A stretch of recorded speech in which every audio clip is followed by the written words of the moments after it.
Okay, so now we have our foundation row completed, and it's time to build onto our knotted half double crochet row. We're going to work the same stitch pattern of 4 stitches in each color before a color change. Now again, we just finished our foundation row, so you have to get rid of your larger crochet hook. Put it back in its case because you're not going to use it for the rest of the project, and you're going to pick up your smaller crochet hook and work using that one from now on.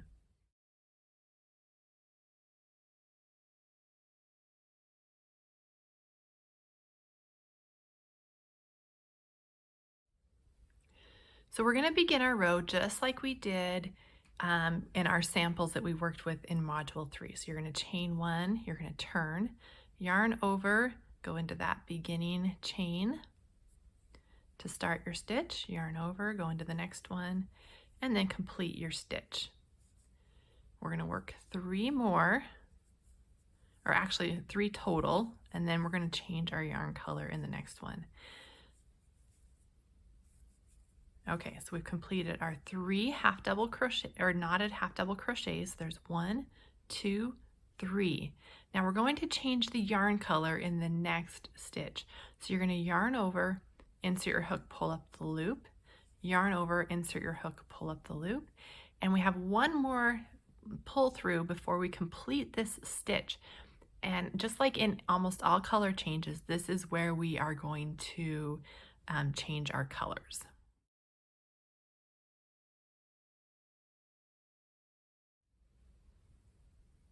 Okay, so we're going to drop our current working yarn color, which is the pink. We're going to drop that to the back of the work.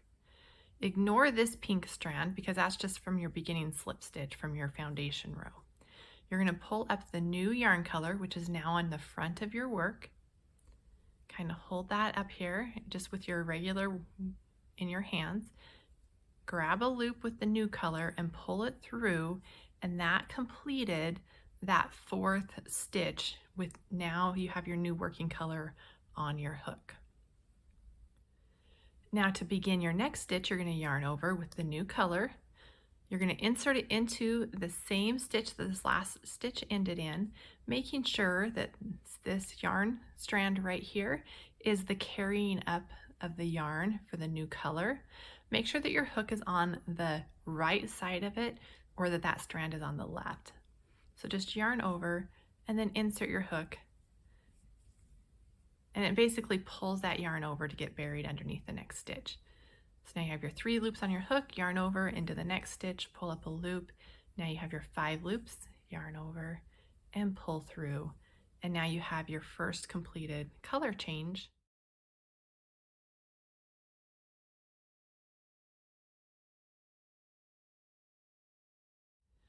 Okay, now we're going to work another knotted half double crochet. Like I said, we're going to do 4 of each color. So we've got 1, we just finished 2, 3, and now on our 4th one, we're going to change colors through that last pull through. So I've got my 5 loops on my hook from my stitch. I'm going to drop that color to the back. Ignore the beginning strand from your foundation row and pull up your new yarn color, this yellow. Yarn over and take the new color to complete that 4th green one. And now our color change has been completed. Okay, again, you're going to want to make sure, here's your strand of yarn that you carried up to make the color change. Make sure that's on the left side of your hook when you do your first yarn over and insert your hook into that last stitch. It kind of naturally happens, but if you pay attention to that now, it'll make color changes that are not directly on top of one another later in the patterns easier, just because you're used to keeping an eye on that. So we've completed our first one. Here's our 2nd yellow stitch and our 3rd yellow stitch right here. And on our 4th one, yarn over, insert your hook, pull up a loop, yarn over, insert your hook and pull up a loop. Drop that color, ignore your beginning chain from your foundation, pull up your new color, yarn over and pull through all 3 loops on your hook to complete that color change.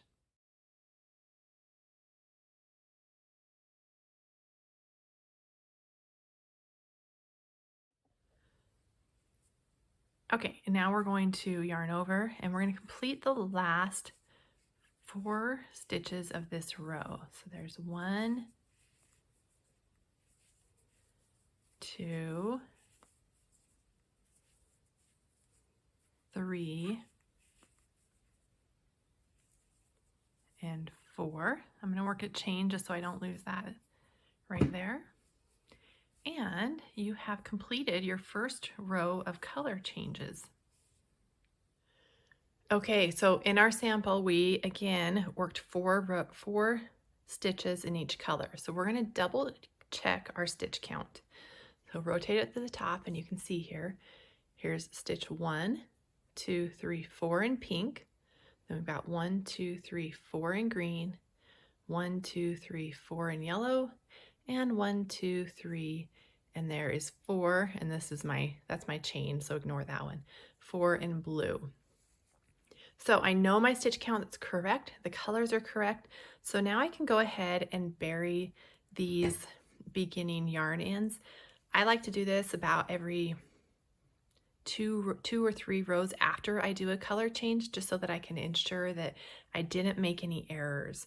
And then I like to bury them just to kind of get them out of the way for a cleaner working surface for the next rows.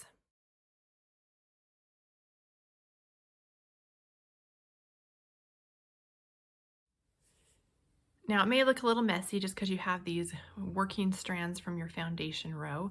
Next I will show you how to bury those. And I like to just bury them just so it's a cleaner surface to work off of in the following rows.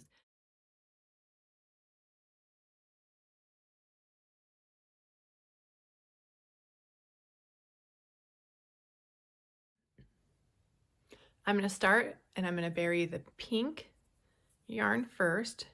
And I just have a darning needle or a thread needle, tapestry needle, whatever you want to call it. I'm just going to thread my yarn on there. And to do this, I prefer to bury my yarn in the knotted half double crochet. Again, those stitches are a little bit thicker, so they work really well. So I'm going to take my yarn, I'm actually going to thread it up through this strand here just to kind of hide it as I go up there. And then I'm going to just kind of take my yarn and I'm going to push it through about 3 stitches of the same color yarn. So if I'm burying my pink yarn, I want to bury it in the pink stitches. And you're just going to kind of pull that through. And then I'm going to take it and I'm going to go right back through 2 stitches, working right through the middle of those stitches, and pull that out. And then I come back if I have enough. I didn't leave that one long enough. And I'm going to go through 1 more stitch. And then I just kind of pull that through. And then you can cut that yarn. Okay, so I have my pink yarn buried and trimmed. I'm going to take my green. And again, just to kind of help carry it up, I'm going to kind of stick it underneath this right here. And then I'm going to weave it through 1, 2, about 3 stitches. Pull it through. You want to kind of pull it tight, but not like crazy tight. And then I go back through about 2 stitches. And then back through about 1 stitch. Usually if you do 2 stitches, you're going to be good, but I like to do that 3rd pass through just to make sure. And then just trim that up. And again, look how clean that is. You can't see those yarn ends. Okay, I'm going to show you on the yellow one again. Again, I just kind of bring it up through this right here. And you only have to do this when it's off the foundation row. Otherwise, you can just go straight into these stitches. Weave it through about 3 stitches.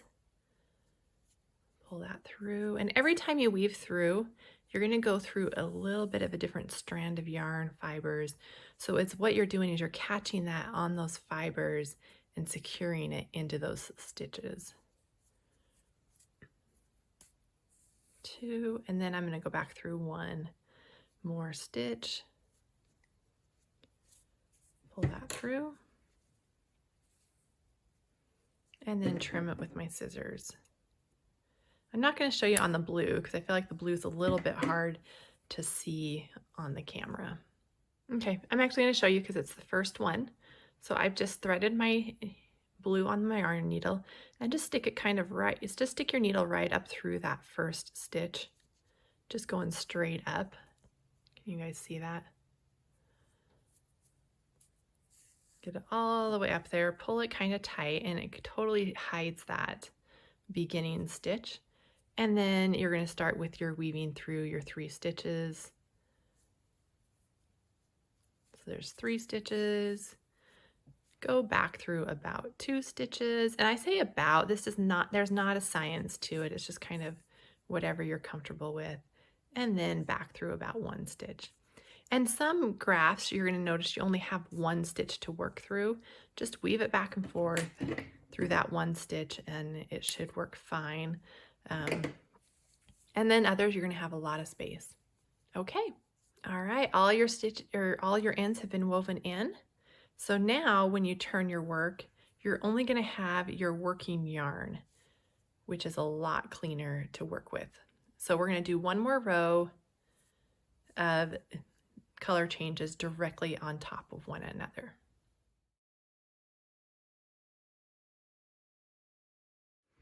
Okay, now that all of our yarn ends are buried, except for our current working colors that are here on the back side, it's just a cleaner surface to work off. So we're going to continue to practice changing color every 4 stitches.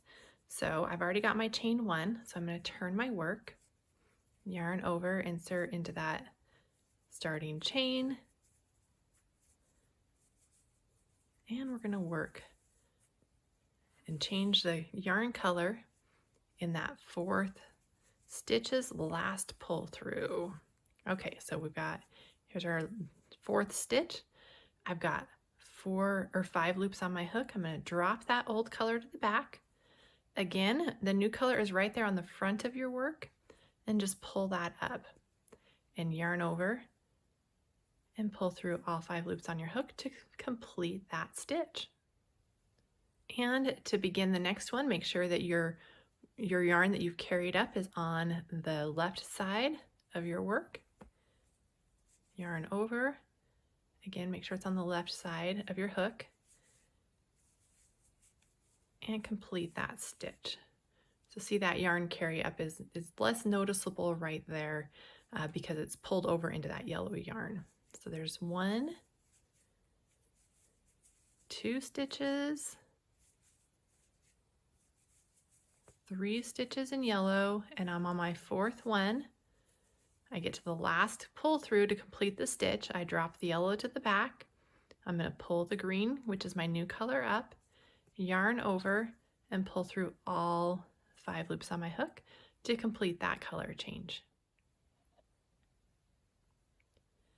And then we're just going to continue. Yarn over, insert your hook, having that carrying yarn on the left side.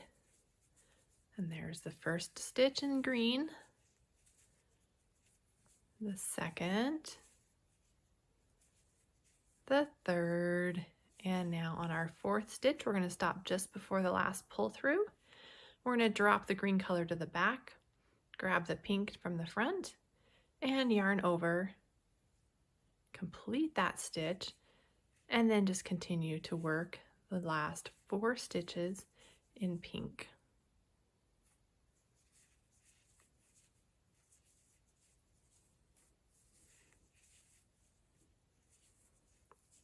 Making sure you've got the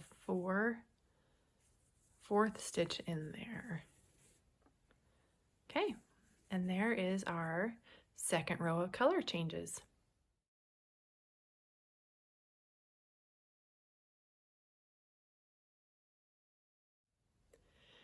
Okay, I want to go over one tip for when you are working lots of skeins of yarn and color. As you can see, I've got 4 here. If you continually turn your yarn at the end of each row, you're going to get your yarn twisted up and it's going to be a pain in the butt. So one tip that I like to do when I am crocheting, I will crochet 1 row. Now if I'm just going to kind of pull this out of the screen so you can see how the yarn is twisted. And if you look here, the pink is on, whoops, you can't see that, sorry. The pink is on the bottom, and I want that to be on the top.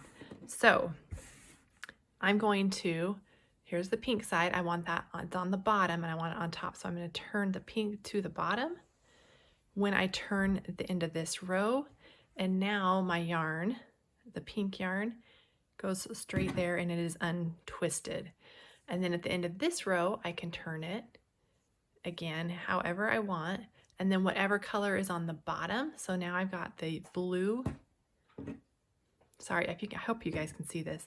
The blue is on the bottom, so then I'm going to want to take this and turn it so the blue towards the bottom, and then it untangles it for the next row. So basically you're going to alternate which way you turn at the end of each row, and your yarn will stay untangled, which is a big help when working graph patterns.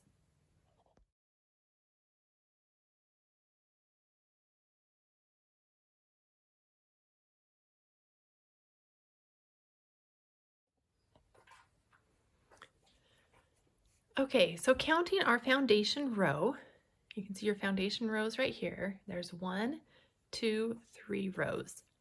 I want you to work until you have 6 rows completed with these color changes in it, just for practice. And then we're going to move on to changing colors that are not perfectly aligned. So let's come back once we have 6 rows crocheted.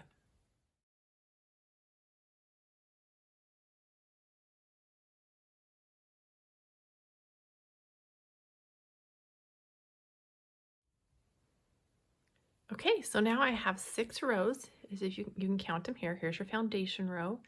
There's 1, 2, 3, 4, 5, and 6 rows. So we have 6 rows of complete vertical, straight up and down rows, and it's completely reversible. So you can see it on this side too, other than I have my working yarn there. So they're very, very nice and clean rows. Now, when you're working graphs, your stitches aren't always going to be perfect vertical lines. So I'm going to show you now how to work it if your color change is offset just a little bit.